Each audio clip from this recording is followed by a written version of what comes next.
Omalara Yusuf had everything most people could only dream of. Her father, Alhaji Yusuf, was one of the richest men in Lagos, owning oil companies and properties across the country. Her family lived in a mansion so big that Omalara sometimes got lost in it. But despite all the money, the fancy cars, and the trips abroad, Omalara felt invisible. Her father barely spoke to her unless he needed to show her off at a party.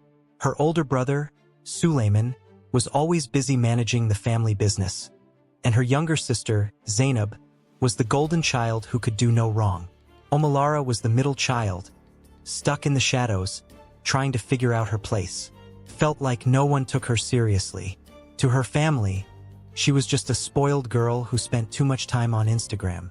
One afternoon, as she sat in her massive room scrolling through pictures of other influencers, she felt the frustration boiling over.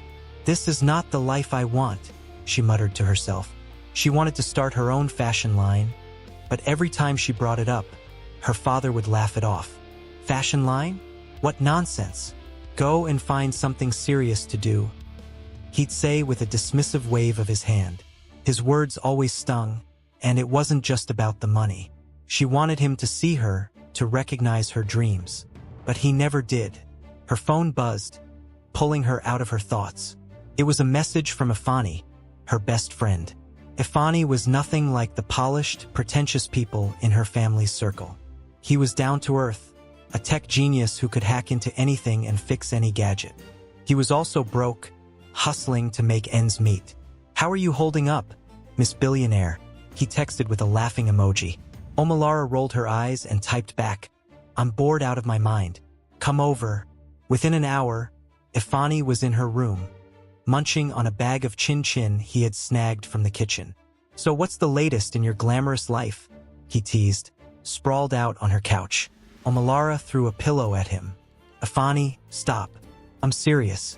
I'm tired of this life. I want to do something big. Something that will make my father finally respect me." He raised an eyebrow. "Like what? Take over one of his oil companies?" "No," she said, sitting up straight. "Something he would never expect. Something that will shake him to his core." Her eyes lit up as an idea began to form in her mind. "What if I fake my own kidnapping?" Ifani's jaw dropped, and he almost choked on the chin-chin. "Wait, what? Are you mad?" Omalara's voice was steady now, as if the idea had been simmering in her mind for a while.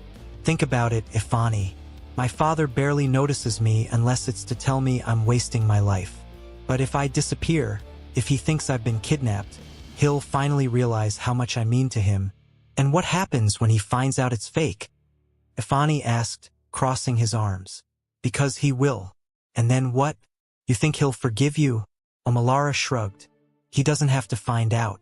You're a tech genius. You can handle the calls, the texts, everything. We'll make it look real. And when it's over, I'll use the ransom money to start my business. I'll finally be free." Ifani stared at her, his face a mix of disbelief and curiosity. "You've really thought this through, haven't you?" "I've had a lot of time to think," she said with a small smile. "So, are you in?" He sighed and ran a hand through his hair. "This is crazy, like really crazy. But if anyone can pull it off, it's us." Omalara grinned. "That's the spirit. Now, let's plan this properly." Over the next few days, the two of them worked out every detail. Ifani would use a voice modulator to make the ransom calls. They picked an abandoned warehouse on the outskirts of Lagos as the kidnappers' hideout. Omalara even packed a small bag with clothes and snacks for her stay at the warehouse. "We'll ask for 50 million naira, Omalara said one evening as they sat in her room. "That's a reasonable amount. Not too high, not too low. Reasonable?" Ifani laughed. "Lara, 50 million is not small money. My father has it. Trust me," she said confidently. "He won't even feel it." Ifani nodded, though he still had his doubts. "All right, but what's the backup plan? In case something goes wrong?" Omalara waved her hand dismissively. "Nothing will go wrong. My father's security team is good, but they won't be able to trace you. You're too smart for that." He didn't look convinced, but he decided not to argue. "Okay, just remember, once we start, there's no going back. I know, she said, her voice firm. Let's do this. The day of the kidnapping arrived. Omalara told her family she was going out to meet friends, as she often did. No one thought twice about it. Hours later, Ifani sent the first ransom message to Alhaji Yusuf. Your daughter is in our custody. If you want her back alive, transfer 50 million naira to this account within 48 hours. No police or she dies. The message was short and chilling. Alhaji Yusuf read it on his phone while sitting in his study. His face darkened, but instead of panic, there was anger. What kind of nonsense is this? He muttered. He called his head of security, who assured him they would track the kidnappers. Alhaji Yusuf decided not to involve the police just yet. He didn't want any negative publicity. Meanwhile, Omalara was lounging in the warehouse, scrolling through her phone. Any updates? She texted Ifani. Your father hasn't replied yet, he texted back. But don't worry, he will. Omalara smirked. For the first time in a long while, she felt like she was in control of her life. Little did she know, things were about to spiral out of her control. Omalara sat on the cold floor of the warehouse, staring at her phone screen. The glow from the screen lit up her face in the dimly lit room. She felt a mix of excitement and nerves. Her father hadn't responded yet, but she told herself it was only a matter of time. He'll pay. He has to, she whispered to herself, glancing around the dusty, abandoned space. Ifani had set up everything perfectly. The voice modulator worked like magic, and the fake kidnapper's voice sounded terrifying over the phone. No one would suspect a thing. Meanwhile, back at the Yusuf mansion, Alhaji Yusuf stood pacing in his study. The clock on the wall ticked loudly, filling the silence. His head of security, Bala, stood by the door, looking uneasy. Bala, this kind of nonsense should not happen in my family, Alhaji Yusuf said, his voice sharp and angry. Who would dare kidnap my daughter? Bala cleared his throat. Sir, we're still trying to trace the number.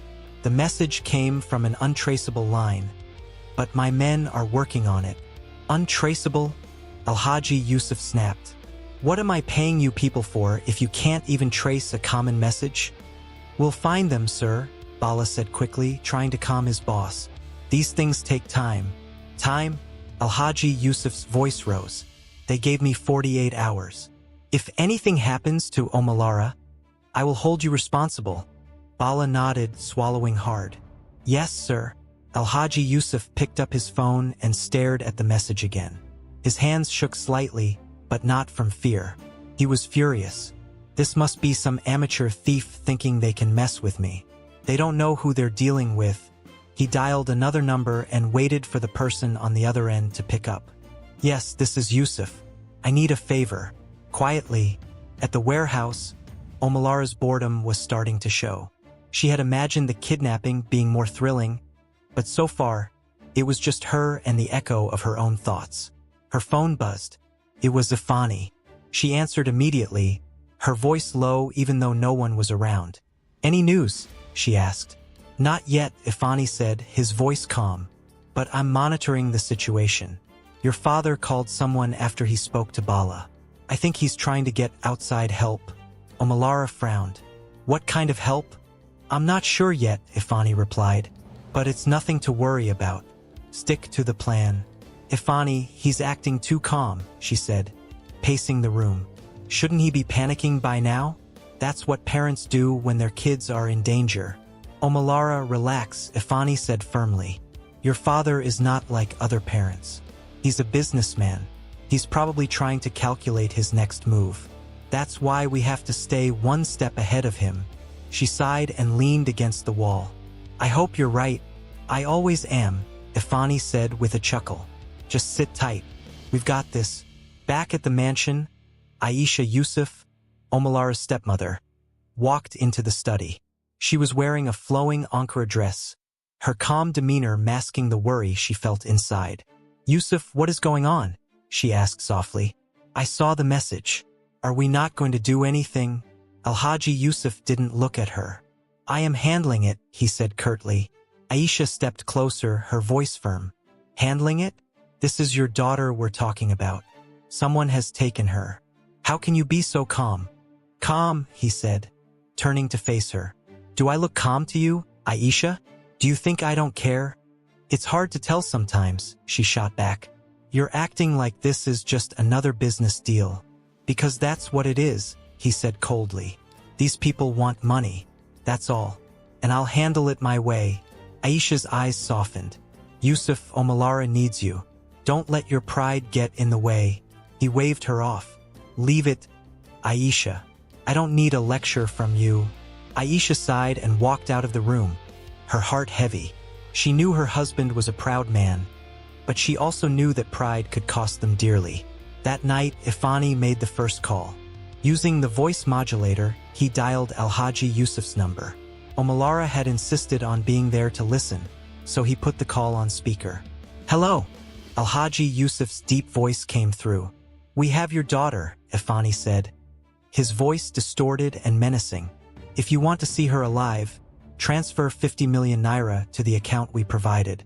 There was silence on the other end for a moment. Then Alhaji Yusuf spoke. Who are you? What do you want with my daughter? That's not your concern, Ifani growled. You have 48 hours. And if I don't pay? Alhaji Yusuf asked, his tone calm but dangerous. Then you'll never see her again, Ifani said. We're not playing games, Alhaji. There was another pause before Alhaji Yusuf replied. I don't know who you are, but you've made a big mistake. You'll regret this. The line went dead. Omalara stared at the phone, her heart pounding. Why did he sound so calm? Ifani shrugged. I told you he's calculating. Don't worry, he'll come around. But deep down, Ifani wasn't so sure. And neither was Omalara. The next morning, Alhaji Yusuf sat with Bala, reviewing the information they had gathered overnight. Sir, we still can't trace the call. But we found something interesting. The account number they gave us is linked to an unregistered SIM card, Bala reported. Alhaji Yusuf nodded, his face grim. Keep digging. I want to know everything about these people. As Bala left the room, Aisha entered again, her expression worried. Yusuf, have you made a decision? He looked at her, his jaw tight. Yes. I'm not paying a kobo until I know who I'm dealing with. What if they hurt her? Aisha asked, her voice trembling. They won't, he said confidently. This is about money, not violence. They won't risk killing her. Aisha shook her head. I hope you're right, Yusuf. I really do. But as she left the study, she couldn't shake the feeling that something was terribly wrong. Omalara was beginning to feel the weight of her decision. The warehouse that had seemed like a clever hiding spot now felt like a prison. She sat on a worn mattress in the corner, tapping her phone nervously. Ifani had just called her with an update, but his words did little to calm her nerves. Your father still hasn't transferred the money, he had said. But don't panic. These things take time. Time. That word was beginning to feel heavy. Omalara had expected Alhaji Yusuf to react quickly, to show some sign of desperation. Instead, he was calm, almost too calm. She had imagined him pacing his study, shouting at his staff, maybe even crying over the thought of losing her. But none of that was happening. Why wasn't he panicking? She couldn't shake the nagging thought that maybe he didn't care as much as she had hoped. The idea stung. The sound of footsteps startled her, and she jumped up. Ifani entered, holding a bag of food. He had disguised himself in a hoodie and sunglasses, though the warehouse was so isolated that no one would have seen him anyway. He set the bag down on the dusty table and looked at her. You're shaking, he said. Relax, Omalara. Everything is under control. She crossed her arms. Is it? Because it doesn't feel like it. My father is acting like he doesn't even care. Ifani sighed and pulled out a chair, sitting down across from her. Lara, listen. Your father is a businessman. He's not going to show his hand so easily.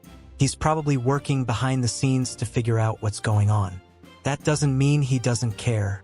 She looked away, biting her lip. Maybe this was a mistake. Maybe I shouldn't have done this. It's too late for regrets now, Ifani said firmly. We're in this together and we're going to see it through. You want your freedom, don't you? Yes, but not like this, she said, her voice cracking.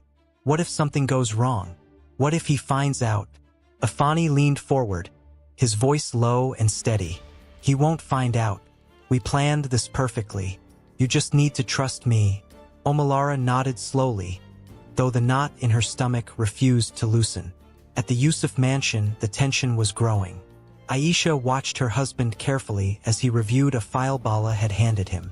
Alhaji Yusuf's expression was unreadable, but she could see the faint lines of stress on his face. "What have you found?" she asked, breaking the silence. Alhaji Yusuf didn't look up. "Not enough. These people are careful. Too careful. They know what they're doing." "And what are you doing?" Aisha pressed. "Are you just going to sit here and wait for them to make the next move?" He closed the file and looked at her, his eyes hard. "Do you think I'm doing nothing? Do you think I'm not worried about Omalara?" "I think you're letting your pride get in the way," she said boldly. "This is not the time to play games, Yusuf. This is your daughter's life, and I am handling it my way," he said through gritted teeth. "You think I should just hand over 50 million naira without knowing who I'm dealing with? What kind of message does that send? That I'm weak? That anyone can come and take what's mine? This is not about your reputation," Aisha exclaimed. "This is about Omalara. She needs you, Yusuf. Please, don't let your pride blind you." Alhaji Yusuf stood up, towering over her. "I will not be lectured in my own house. I know what I'm doing. Now leave me to handle this." Aisha stared at him for a moment, her eyes filled with frustration and worry. Then she turned and walked out of the study, her heart heavy. The next call came late that evening. Ifani had set everything up, and Omalara listened as he dialed her father again. The modulated voice filled the air. "You're running out of time," Alhaji Ifani growled. 50 million naira. Transfer it now or you'll regret it." Alhaji Yusuf's voice came through, calm but firm. "I've told you already. I don't negotiate with criminals. If you think you can scare me, you're wasting your time." Omalara's eyes widened. She grabbed Ifani's arm, mouthing the words, "What is he doing?" Ifani waved her off and continued. "You think this is a joke? We're not playing games, Alhaji. Pay the money, or your daughter pays the price." There was a long pause on the other end. Then Alhaji Yusuf spoke, his tone icy. "If you harm her, I will find you. And when I do, you will wish you had never been born." The line went dead. Omalara's heart was racing. "Why is he doing this? Why isn't he paying?" she whispered, her voice shaky. "He's bluffing," Ifani said, though he didn't sound entirely convinced. "He'll come around. He has to." Omalara sank onto the mattress, her hands trembling. "I don't know, Ifani. I don't know anymore." In the mansion, Aisha found herself pacing her bedroom, unable to sleep. Her mind kept drifting to Omalara, wondering if she was safe, if she was scared, if she was even alive. She couldn't shake the feeling that something wasn't adding up. She picked up her phone and dialed a number. "Detective Amaka, I need your help," she said quietly. "But you have to be discreet. My husband can't know about this." Omalara's phone buzzed with a new message. She picked it up and frowned. It was from her younger sister, Zainab. "Zainab, Lara, where are you? Dad is acting strange, and everyone's worried. Please tell me you're okay." Omalara stared at the message, her heart twisting. Zainab's words hit her harder than she expected. Her sister was worried. Maybe her plan was causing more pain than she had intended. "What is it?" Ifani asked, noticing her expression. "Zainab messaged me," she said, holding up the phone. "She's worried about me." Ifani shook his head. "Don't respond. It'll ruin everything." "I know," she said, putting the phone down, but the guilt was beginning to creep in, and it was getting harder to ignore. Detective Amaka arrived at the mansion the following morning, blending in as a member of the household staff. Aisha met her in the garden, away from prying eyes. "Thank you for coming," Aisha said. "I need you to find my stepdaughter. I don't trust the people handling this." Amaka nodded. "I'll do my best, ma'am, but I'll need access to any information you have. Ransom messages, call records, anything." Aisha handed her a folder. "It's all here. Please hurry. I'm running out of time." Amaka's sharp eyes scanned the documents. Don't worry, ma'am. I'll find her. As the hours dragged on, Omalara's unease grew. She kept replaying her father's words in her head. The calmness in his voice. The lack of fear. What if he wasn't bluffing? What if he really wasn't going to pay? Ifani, she said suddenly, breaking the silence. What if this doesn't work? What if he calls our bluff? He won't, Ifani said, though there was a flicker of doubt in his eyes. He can't afford to. He loves you, Lara. He just has a funny way of showing it. But Omalara wasn't so sure anymore. And for the first time since the plan began, she felt genuinely afraid. Omalara sat against the cold wall of the warehouse, her knees pulled to her chest. The silence around her felt louder than any noise. She had stopped counting the hours. Time had become meaningless, and the fear she tried to suppress was creeping in like a shadow. Ifani's confidence was no longer enough to reassure her. "He's not going to pay, is he?" she said quietly, her voice breaking the stillness. Ifani, seated a few feet away, glanced up from his laptop. His face was unreadable, but the hesitation in his answer said more than his words ever could. "It's not over yet," he replied. "We just have to push harder." Omalara shook her head. "I know my father. He's stubborn. If he hasn't paid by now, he's not going to." "Lara, stop thinking like that," Ifani said sharply. "We didn't come this far to give up." She glared at him. "It's not about giving up, Ifani. It's about facing reality. Maybe we made a mistake. Maybe this whole plan was stupid."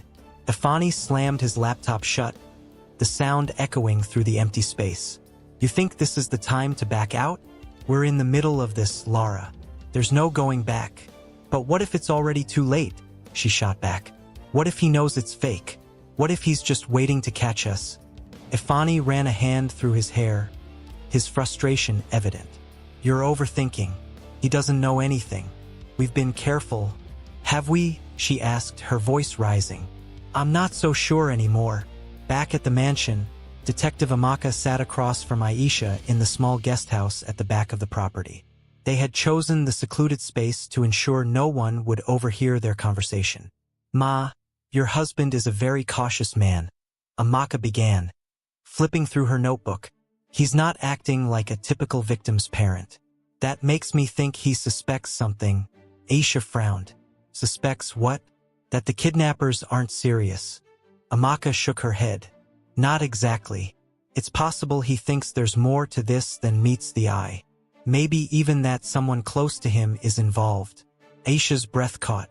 "You think he knows it's not real?" Amaka's expression was careful. "I don't have enough evidence to say that for sure, but his behavior suggests he's holding back. He's playing a game of his own." Aisha leaned back in her chair, her mind racing. "If he's already suspicious, then what happens next?" "That depends," Amaka said. "If he's certain the kidnapping is fake, he'll wait for whoever's behind it to slip up.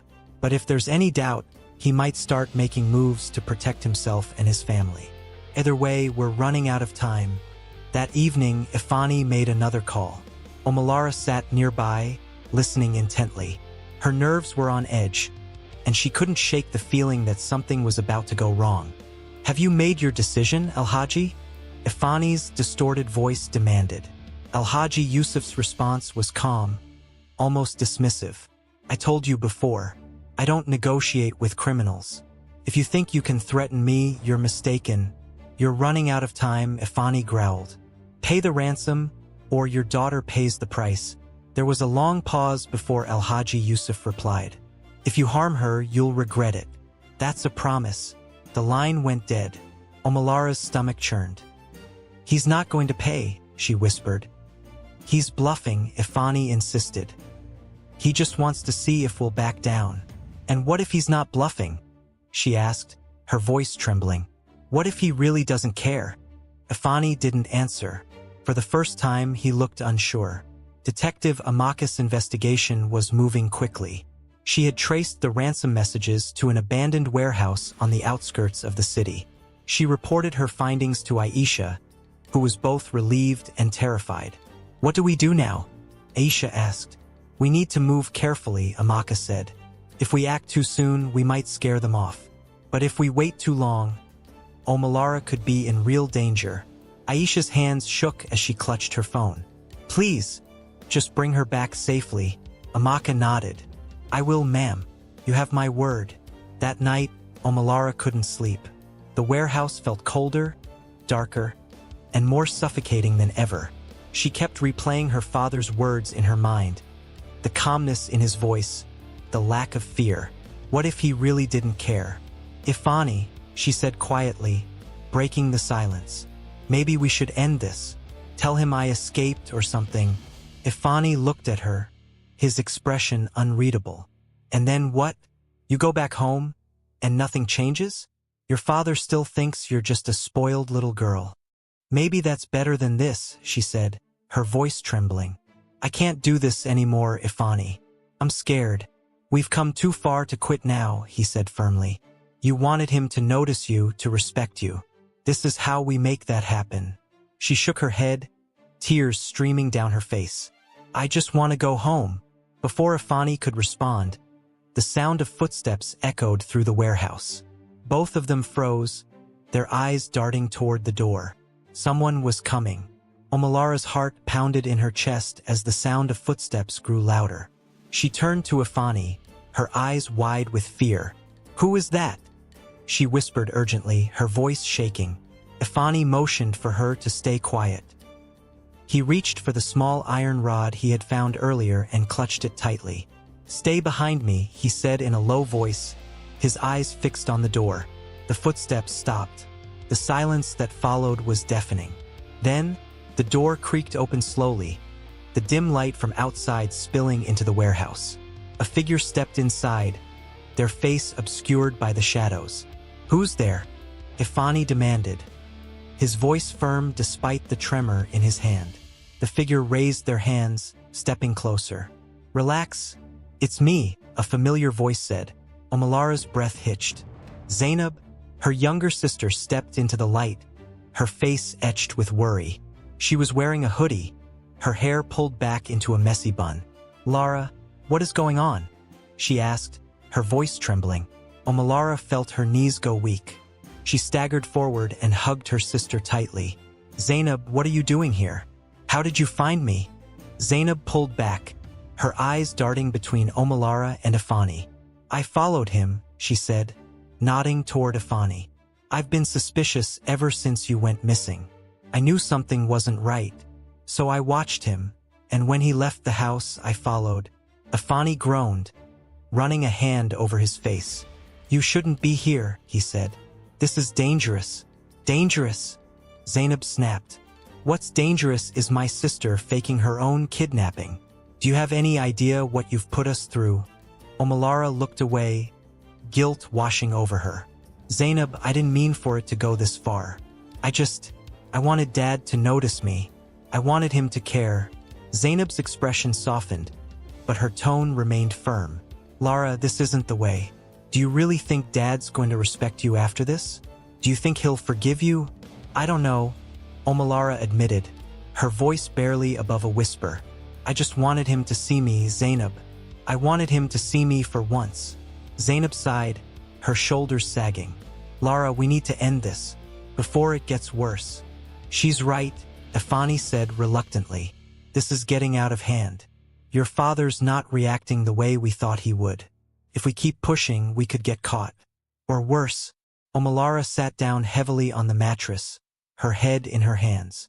"What do we do now?" she asked, her voice muffled. "We come clean," Zainab said firmly. "We go to Dad and tell him the truth." "Are you crazy?" Ifani interjected. "If we tell him, he'll never forgive her. He might even press charges. Do you have any idea how powerful he is? And what's the alternative?"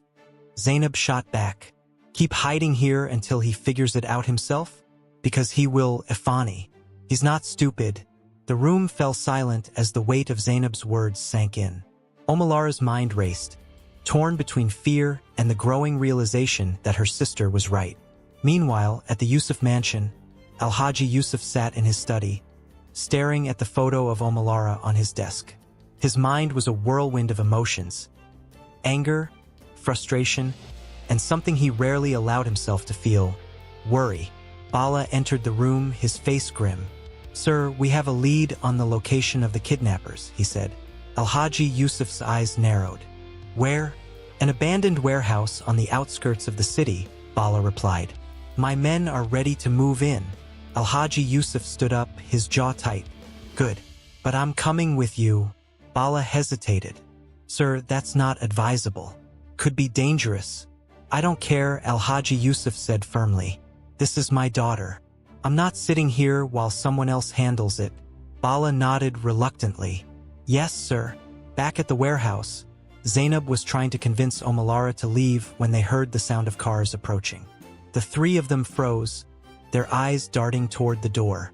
"What was that?" Omalara whispered, her heart pounding. Ifani moved to the window and peeked outside. His face went pale. "It's your father. He's here." "What?" Omalara exclaimed, her voice rising. "How did he find us?" "It doesn't matter," Zainab said quickly.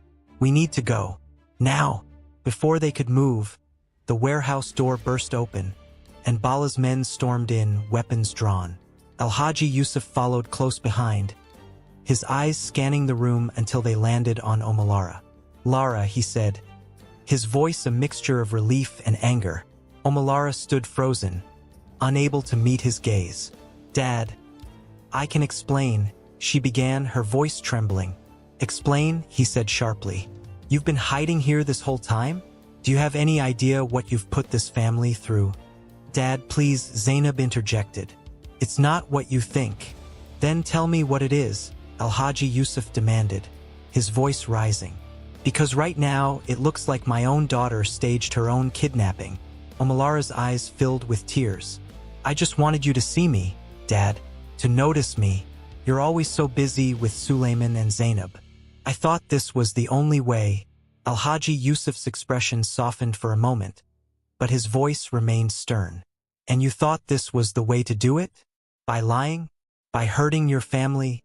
"I didn't mean for it to go this far," Omalara said, her voice breaking. "I just wanted you to care." Alhaji Yusuf stared at her for a long moment before turning to Bala. "Take Ifani into custody," he said. "I'll deal with him later." "No, Dad," Omalara cried, stepping in front of Ifani. "It wasn't his fault. It was my idea." "Step aside, Omalara," Alhaji Yusuf said coldly. "Please," she begged, tears streaming down her face. "Don't do this. I'll take responsibility. Just let him go." For a moment it looked like he might refuse. But then he sighed heavily, the anger in his eyes giving way to exhaustion. "Fine," he goes. "But this isn't over, Omalara." "Not by a long shot." Omalara nodded, her relief mingled with fear. She knew there would be consequences, but for now, she was just grateful it was over.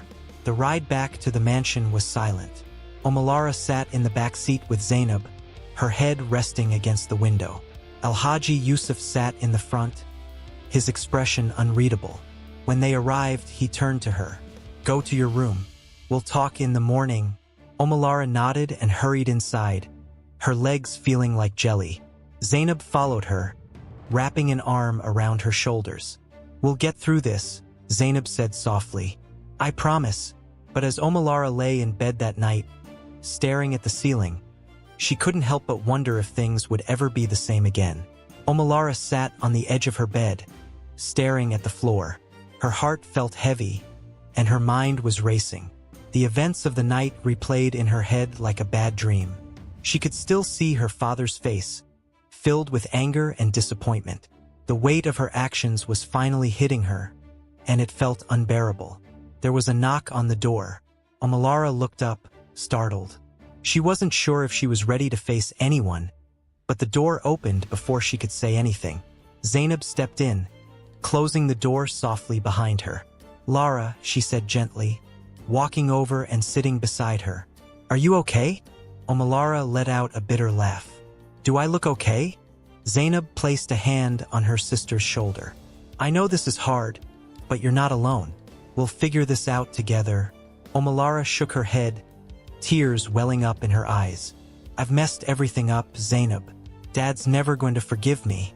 And Ifani, I dragged him into this. What if Dad changes his mind and decides to go after him? He won't, Zainab said firmly. Dad's angry, but he's not heartless. He'll calm down eventually.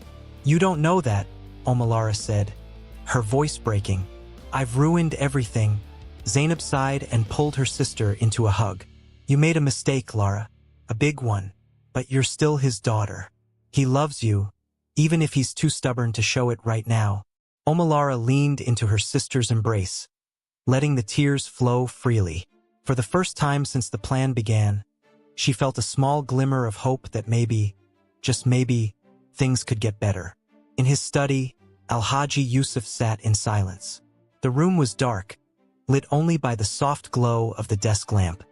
He stared at the glass of water in front of him, his mind a storm of emotions. Anger, disappointment, and a deep sadness he didn't want to admit to himself. Bala entered quietly, clearing his throat to announce his presence.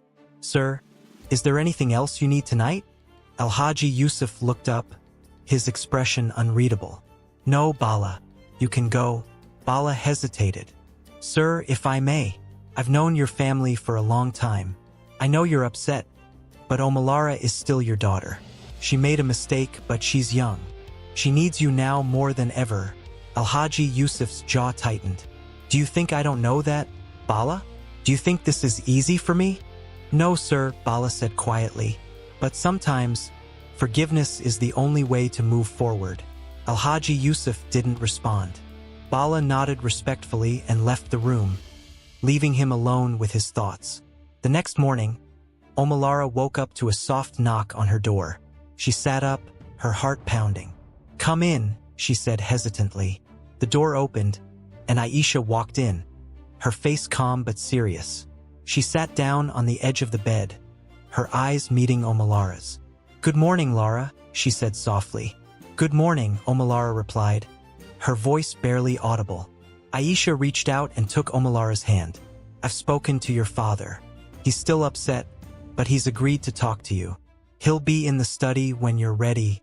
Lara's stomach churned. What am I supposed to say to him? How do I even begin to explain? Start with the truth, Aisha said gently.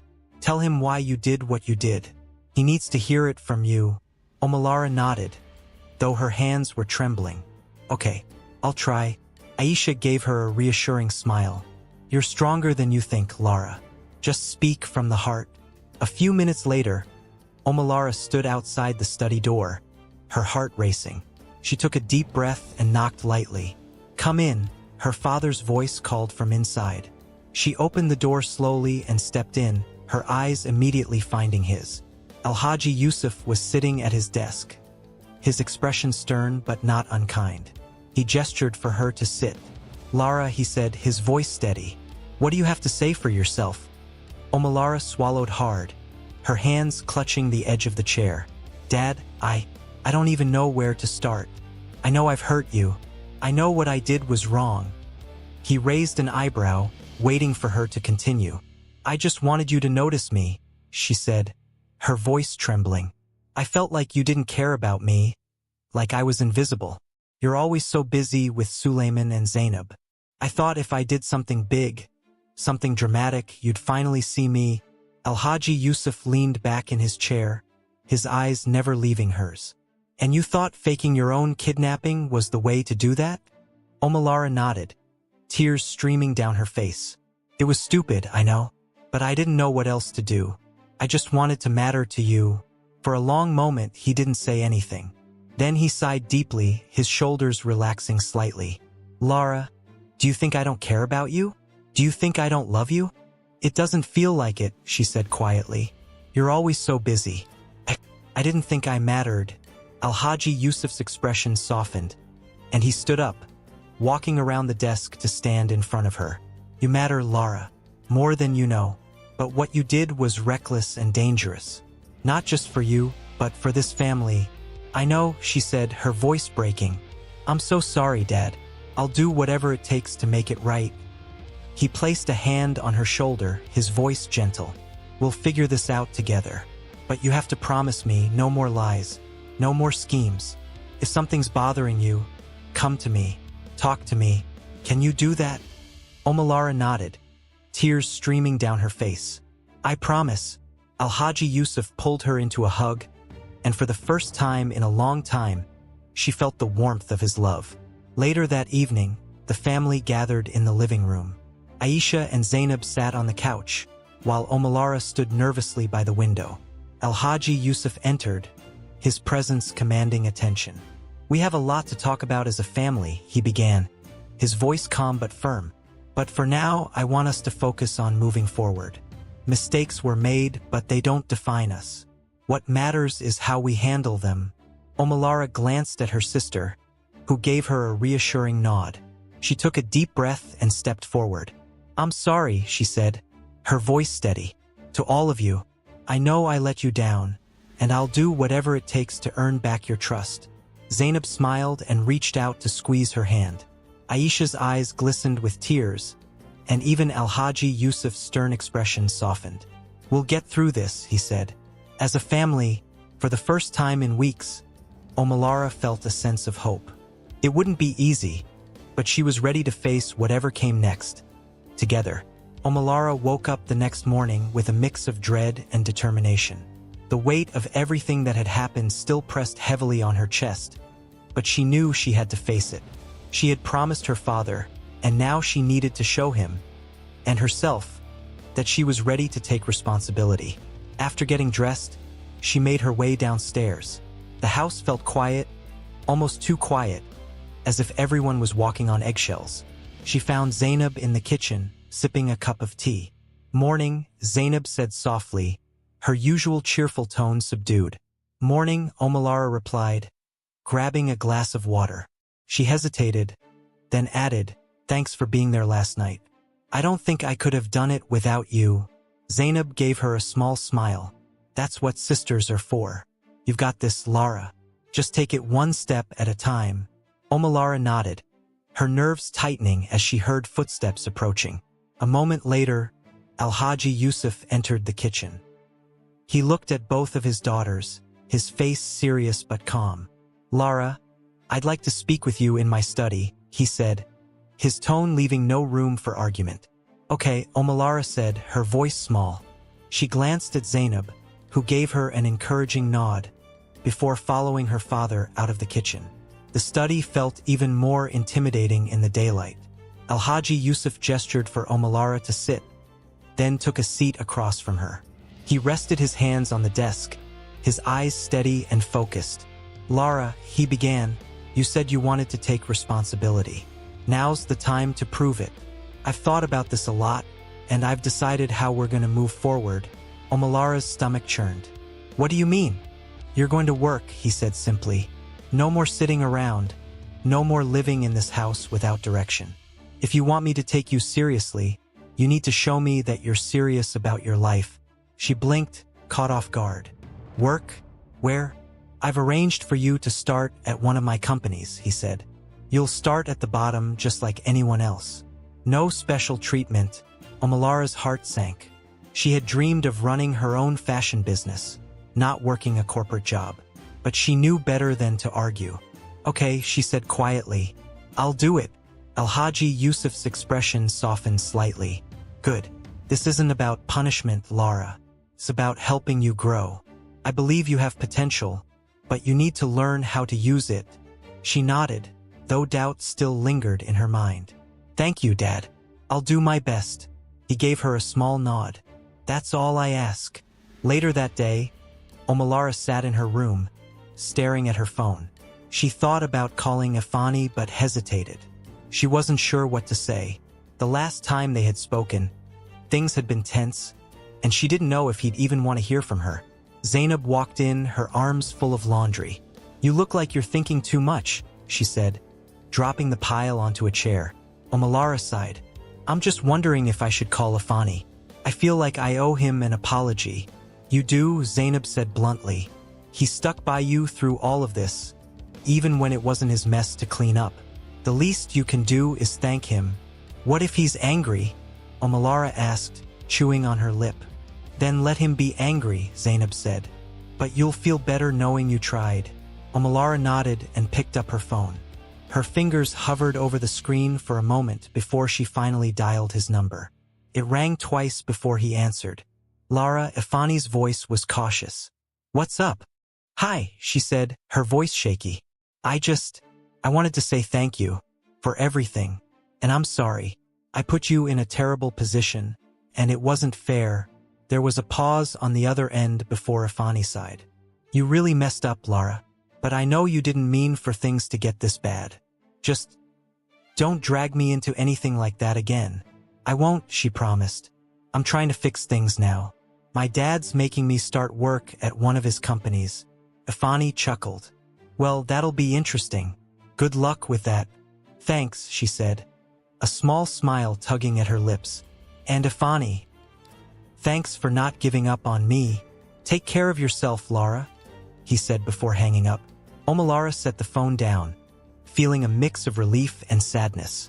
It wasn't the ending she had hoped for, but at least the door wasn't completely closed. The following week, Omalara started her new job at one of her father's offices. She arrived early, dressed in a simple blouse and skirt. The receptionist directed her to the HR department, where she filled out paperwork and received her schedule. Her first assignment was in the marketing department. She was paired with a team of young professionals who treated her like any other new hire. No one seemed to care that she was the boss's daughter, and she quickly realized that her father had been serious about giving her no special treatment. By lunchtime, she was exhausted. She sat alone in the cafeteria, picking at her food. Everything felt overwhelming, and she couldn't help but wonder if she was in over her head. One of her coworkers, a woman named Talu, approached her with a friendly smile. "Mind if I join you?" "Sure," Omalara said, grateful for the company.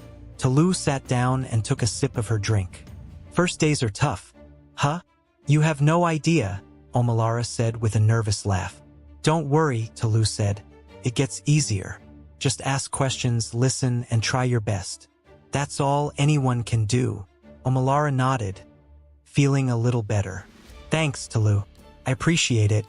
Anytime," Talu said with a grin. "And hey, if you ever need help, just let me know."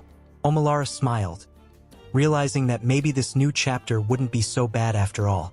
At home that evening, Alhaji Yusuf called Omalara into the living room. He was sitting with Aisha and Zainab, and the atmosphere felt lighter than it had in weeks. "How was your first day?" he asked, a hint of curiosity in his tone. "It was challenging," Omalara admitted, "but I think I'll get the hang of it." "Good," he said, nodding. "That's all I want to hear. Keep working hard, and you'll be fine." Aisha smiled warmly. "We're proud of you, Lara. Taking this step isn't easy, but it's worth it." Zainab chimed in, "And remember, we're here for you. Always." Omalara's chest swelled with gratitude. For the first time in a long time, she felt like she was on the right path. It wasn't going to be easy, but she was ready to face whatever came next, with her family by her side. Omalara adjusted the strap of her bag as she stepped into her father's company for the second week of her job. The hum of conversations and clicking keyboards filled the air. She still wasn't used to the atmosphere. Everyone seemed so focused, so sure of what they were doing. Meanwhile, she felt like a fish out of water, constantly second-guessing herself. As she reached her desk in the marketing department, Talu waved at her. "Good morning, Lara. Ready for another day?" "As ready as I'll ever be," Omalara said with a nervous smile. She slid into her chair and turned on her computer, trying to remember the tasks she had been assigned the day before. Talu leaned over her cubicle wall. "Hey, don't stress too much. I know Mr. Adekunle can be tough, but he's not unreasonable. Just ask for help if you need it." "Thanks, Talu," Omalara said. She appreciated her coworker's kindness, though it didn't completely ease her nerves.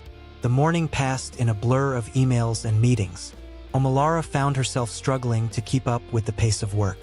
By lunchtime, she felt completely drained. As she sat in the cafeteria, picking at her rice, her phone buzzed. It was a text from Zainab. "Zainab, how's work? Surviving?" Omalara smiled faintly and replied, "Barely. It's harder than I thought." Her phone buzzed again almost immediately. "Zainab, you've got this. Remember, one step at a time. Proud of you." Omalara's chest tightened with a mix of gratitude and sadness. She wished she could share her feelings with Zainab in person, but she knew she had to push through on her own. That evening, back at the mansion, Alhaji Yusuf called Omalara into the living room. He was seated in his usual spot, a file open on the coffee table in front of him. Aisha sat beside him, her expression calm but curious. "Lara," Alhaji Yusuf began as she entered the room. "Sit down. We need to talk." Omalara's heart sank. The last thing she wanted was another lecture. She sat down across from her parents, folding her hands in her lap. "How are things at the office?" her father asked, his tone neutral. "They're fine," she said cautiously. "I'm learning a lot." "Good," he said, nodding. "I've been keeping an eye on your progress. Your supervisor says you're trying, but you're struggling to keep up." "Is that true?" Omalara's face burned with embarrassment. I'm doing my best, Dad. It's just a lot to take in." Aisha reached over and placed a comforting hand on her husband's arm. "Yusuf," she still knew. "It's normal to feel overwhelmed at first." "I know that," Alhaji Yusuf said, his voice softening slightly. He turned back to Omalara. "Lara, I'm not trying to discourage you, but you need to understand something. This isn't just about doing a job. It's about proving to yourself and to me that you can handle responsibility. Do you understand?" Omalara nodded, though her chest felt tight. "I understand, Dad. I'll work harder." "Good," he said. "That's all I ask." The next day at work, Omalara was assigned to a group project. The team was tasked with creating a marketing campaign for a new product launch. As they gathered in the conference room, Omalara felt a knot of anxiety in her stomach. She had never worked on something this important before. Mr. Adekunle, the team leader, addressed the group. "All right, everyone, we need to come up with a concept that's fresh and engaging. Let's hear some ideas." The room buzzed with energy as her coworkers began pitching suggestions. Omalara listened intently, trying to absorb as much as she could. After a few minutes, she hesitated, then raised her hand. "I have an idea," she said nervously. "What if we focus on the emotional impact of the product? Show how it can make people's lives better." The room fell silent, and Omalara's heart raced. Mr. Adekunle studied her for a moment before nodding. "Not bad. Let's build on that. Anyone have thoughts on how we can make it more specific?" Talu jumped in, adding her own suggestions, and soon the team was bouncing ideas off each other. Omalara felt a small surge of pride. She had contributed, and her idea hadn't been dismissed. That evening, Omalara shared the day's events with Zainab as they sat in the garden. "It sounds like you're finding your footing," Zainab said with a smile. "See? I told you you've got this." Omalara smiled back. "It's not easy, but I'm trying. I just hope Dad sees that." "He does," Zainab said confidently. "He's just not great at showing it. But trust me, he's proud of you." Omalara's heart warmed at her sister's words. For the first time in a long time, she felt like she was on the right path. And even though the journey ahead would be challenging, she knew she wasn't alone. Thanks for watching. If you enjoyed this story, please leave a like and subscribe. Here is another interesting story to watch. Click to watch now.